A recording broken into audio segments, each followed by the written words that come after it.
Bonjour et bienvenue à cette parole de Jésus nous parle aujourd'hui. Nous sommes mardi 20 avril, dans la 3e semaine de Pâques.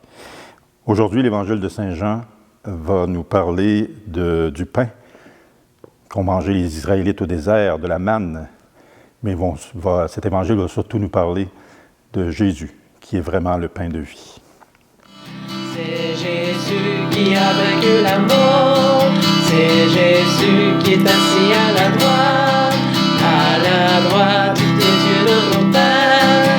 Alléluia, Alléluia, Alléluia, Alléluia, Amen. Évangile de Jésus-Christ selon Saint Jean, au chapitre 6, versets 30 à 35. En ce temps-là, la foule dit à Jésus, « Quel signe vas-tu accomplir pour que nous puissions le voir et te croire? Quelle œuvre vas-tu faire? Au désert, nos pères ont mangé la manne, comme dit l'Écriture. Il leur a donné à manger le pain venu du ciel. » Jésus leur répondit, « Amen, amen, je vous le dis. Ce n'est pas Moïse qui vous a donné le pain venu du ciel, c'est mon Père qui vous a donné le vrai pain venu du ciel. Car le pain venu de Dieu, c'est celui qui descend du ciel et qui donne la vie au monde. » Il leur dit alors, « Seigneur, donne-nous toujours de ce pain. » Jésus leur répondit, « Amen, je vous le dis, moi je suis le pain de la vie. Celui qui vient à moi n'aura jamais soif. Celui qui vient à moi n'aura jamais faim. » Acclamons cette parole de Dieu. C'est Jésus qui a vaincu la mort, c'est Jésus qui est assis à la droite des dieux de mon Père. Alléluia, Alléluia, Alléluia, Alléluia, Amen. Alors pour ceux et celles qui ne connaissent pas toutes les églises de notre diocèse, on est de retour ce matin dans l'église Saint-Jacques-le-Majeur de Barrault, mon église paroissiale. Seigneur, donne-nous toujours de ce pain-là. Quand j'entends cette parole, j'aurais tout de suite tendance à penser à l'Eucharistie, à multiplier la messe partout, à faire des réserves d'hosties consacrées pour que le plus petit noyau de personnes qui se présentent encore le dimanche matin n'en manque jamais. Et dans ce petit noyau, quelques bénévoles mettront beaucoup d'énergie et d'efforts au prix souvent de la fatigue pour que se multiplient les rencontres. Encore plus, certains y développeront la frustration du sentiment de travailler sans succès, puisque dimanche après dimanche, l'Église paroissiale accueille toujours le même petit noyau. Pire encore, dans ce même petit noyau, certains se permettront de porter un jugement sur un nouveau visage qui apparaît un bon dimanche. Ah, celle-là, comment ça se fait qu'elle est là ce matin? Ça fait longtemps qu'on ne l'a pas vue. Elle s'est sûrement écartée ce matin pour prendre la porte de l'Église, pour venir avec nous. Alors que nos Eucharisties, devraient être un temps de joie et de remerciement, elles deviennent trop souvent un repli sur nous-mêmes. Une forme de cocooning. Nous sommes bien entre nous, les habitués du dimanche. Pourquoi se laisser déranger par l'étranger, par celui ou celle qui passe? J'ai une amie qui s'appelle Agathe, qui nous accompagne, Marie-Claude, mon épouse, et moi, dans notre cheminement spirituel. C'est une femme qui a enseigné toute sa vie aux petits-enfants, des plus petits-enfants du primaire, et elle est très colorée. Elle parle de l'Eucharistie, de la messe, dans une vie comme une cerise sur un sundae. Le mélange de la crème glacée, du caramel, des noix et autres ne serait pas pareil s'il ne se terminait pas par une cerise bien sucrée au sommet. Pour elle, l'Eucharistie, c'est la même chose.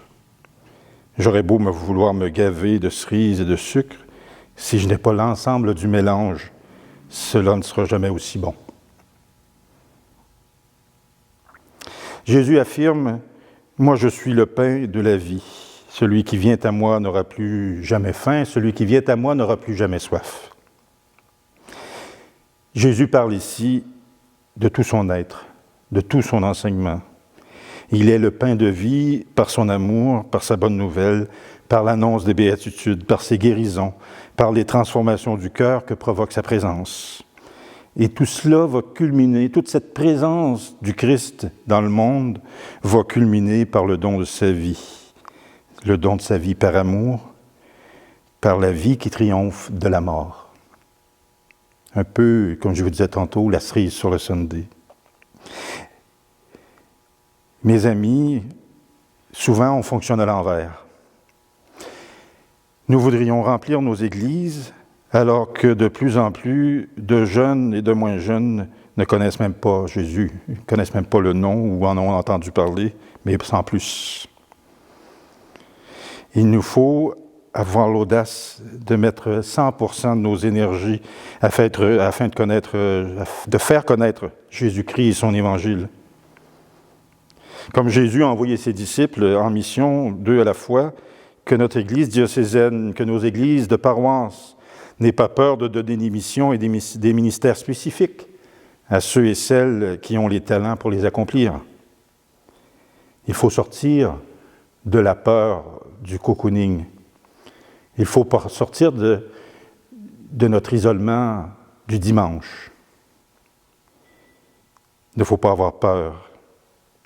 Et nous sommes déjà dans une Église différente de celle que nous connaissions. Il faut que les portes de nos églises de paroisse éclatent. Une phrase qu'on entendait, Jésus cogne à la porte de l'Église. Je ne me souviens pas si c'est le pape qui a dit. Pape François, Jésus cogne à la porte de l'Église, non pas pour y entrer, mais pour en sortir. C'est cette audace sur laquelle nous ne sommes pas encore parvenus. Pas s'installer au coin de la rue pour crier, non. Revenir dans le monde. Revenir comme Église dans le monde et prendre la place auquel aussi nous avons droit comme croyants. Au Québec, depuis trop longtemps, les chrétiens catholiques s'excusent de croire, s'excusent pour des comportements ou des fautes qui ont eu lieu par le passé. Il y a des gens qui croient aujourd'hui, qui ont la conviction que le Christ change des vies. Et il faut mettre de l'avant et mettre toutes les énergies, autant matérielles, physiques, humaines, ne pas avoir peur d'investir réellement dans tout cela.